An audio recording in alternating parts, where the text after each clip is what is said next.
Hello bachcho, let's see this question. This question says the minimum amount of energy required to remove most loosely bound electron from an isolated atom in the gaseous state is known as ionization energy or first ionization energy or ionization enthalpy IE1 of the element.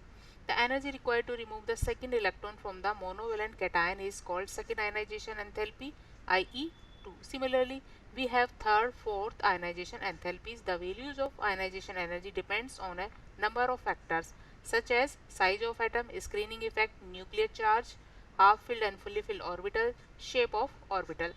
In a group, the ionization energy decreases from top to bottom in period. The value of ionization energy increases from left to right with breaks where atoms have somewhat stable configurations.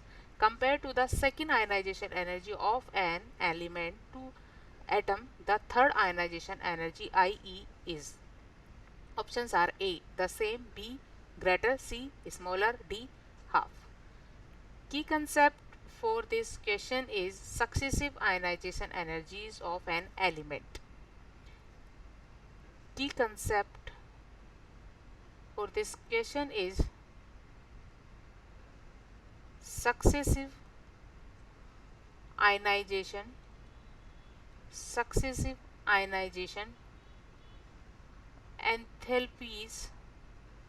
enthalpies IE of an element.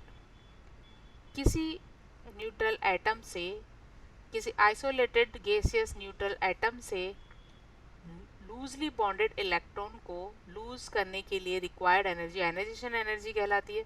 Suppose कोई element ए है और इससे एक electron remove करने पर ए plus species बनेगी जिसके लिए रिक्वायर्ड एनर्जी IE1 है.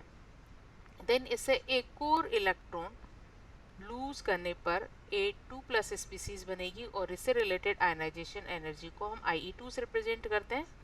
देन यहाँ से एक और इलेक्ट्रॉन रिमूव करने के लिए रिक्वायर्ड आयनाइजेशन एनर्जी IE3 होगी और A3 प्लस स्पीसीज फॉर्म होगी.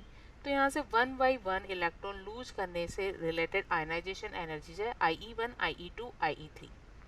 यहाँ पर जैसे जैसे इलेक्ट्रॉन लूज करेंगे नेक्स्ट स्टेप में इलेक्ट्रॉन लूज करने के लिए रिक्वायर्ड एनर्जी पहले के कंपैरिजन में ज़्यादा होगी क्योंकि फर्स्ट स्टेप में एक न्यूट्रल एटम से इलेक्ट्रॉन को लूज करते हैं और एक मोनोवेलेंट कैटायन फॉर्म होता है. एक मोनोवेलेंट कैटायन फॉर्म होता है और किसी मोनोवेलेंट कैटायन पर क्योंकि पॉजिटिव चार्ज है और एक नेगेटिवली चार्ज इलेक्ट्रॉन को निकालना और भी ज़्यादा मुश्किल होगा. इसलिए IE2 ऑलवेज ग्रेटर होगी देन IE1. इसी तरह अब क्योंकि यहाँ एक 2 पॉजिटिव चार्ज करेंगे स्पीसीज फॉर्म हो गई है तो यहाँ से इलेक्ट्रॉन निकालना अब और भी ज़्यादा मुश्किल हो जाएगा.